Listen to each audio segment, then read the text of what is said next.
کیف تکفرون باللہ وکنتم امواتا فاحیاکم ثم یمیتکم ثم یحییکم ثم الیہ ترجعون هو الذی خلق لکم ما فی الارض جمیعا ثم استوی الی السماء فسواہن سبع سماوات وہو بکل شیء علیم۔ تم کیوں کر انکار کرتے ہو اللہ کا، حالانکہ تم مردہ بے جان تھے، اس نے تمہیں زندہ کیا، پھر تمہیں موت دے گا، پھر تمہیں زندہ کرے گا، پھر تم اسی کی طرف لوٹائے جاؤ گے۔ وہی ہے جس نے زمین کی تمام چیزوں کو تمہارے لیے پیدا کیا، پھر اس نے آسمان کی طرف توجہ کی تو اس نے انہیں درست کر کے 7 آسمان بنایا، اور وہ ہر چیز کو خوب جاننے والا ہے۔ زندگی اور موت۔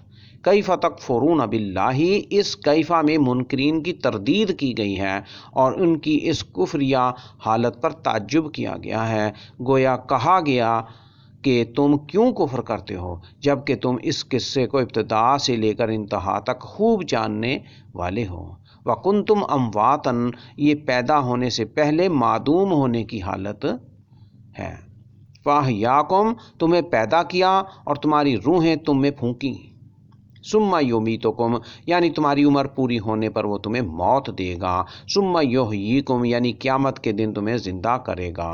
ثم الیہ ترجعون، تم حشر کے میدان کی طرف اللہ تعالیٰ کے پاس جمع کیے جاؤ گے تو وہ تمہیں تمہارے اعمال کا بدلہ دے گا۔ هو الذی خلق لکم ما فی الارض جمیعا، یہ ابن آدم کے لیے اللہ تعالیٰ کی کرم نوازی اور انعام ہے، نیز یہ گزران اور ایک وقت تک کے لیے منفعت کا ذریعہ ہے۔ استوا، کسی چیز پر چڑھنا یا بلند ہونا۔ اللہ تعالیٰ نے فرمایا فَإِذَا اسْتَوَيْتَ أَنْتَ وَمَن مَّعَكَ عَلَى الْفُلْكِ فَقُلِ الْحَمْدُ لِلَّهِ الَّذِي نَجَّانَا مِنَ الْقَوْمِ الظَّالِمِينَ۔ المومنون 28 نمبر،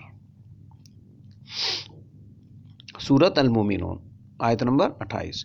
پھر جب تو اور جو تیرے ساتھ ہیں کشتی پر چڑھ جاؤ تو کہنا کہ سب تعریف اللہ کے لیے ہے جس نے ہمیں ظالم لوگوں سے نجات دی۔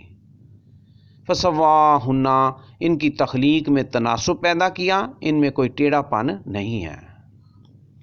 وَإِذْ قَالَ رَبُّكَ لِلْمَلَائِكَةِ إِنِّي جَاعِلٌ فِي الْأَرْضِ خَلِيفَةً قَالُوا أَتَجْعَلُ فِيهَا مَن يُفْسِدُ فِيهَا وَيَسْفِكُ الدِّمَاءَ وَنَحْنُ نُسَبِّحُ بِحَمْدِكَ وَنُقَدِّسُ لَكَ قَالَ إِنِّي أَعْلَمُ مَا لَا تَعْلَمُونَ۔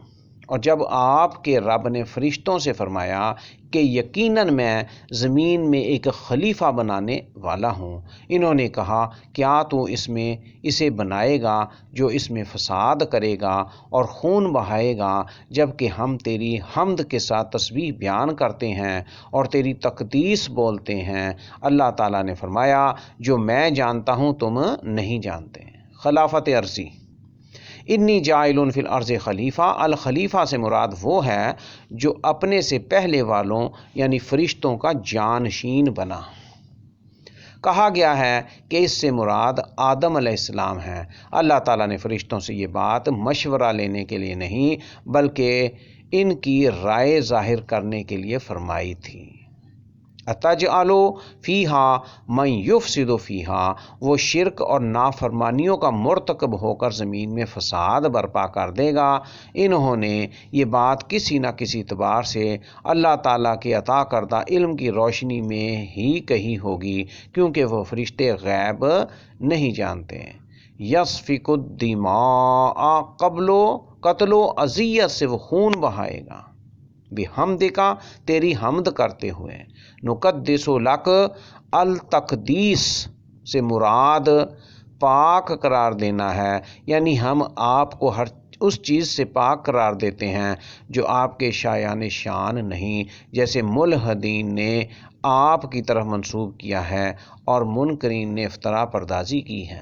انی عالم ما لا تعلمون، قتادہ اس کی تفسیر میں فرماتے ہیں اللہ تعالیٰ کے علم میں تھا کہ اس مخلوق میں انبیاء و رسل، نیک لوگ اور اہل جنت بھی ہوں گے۔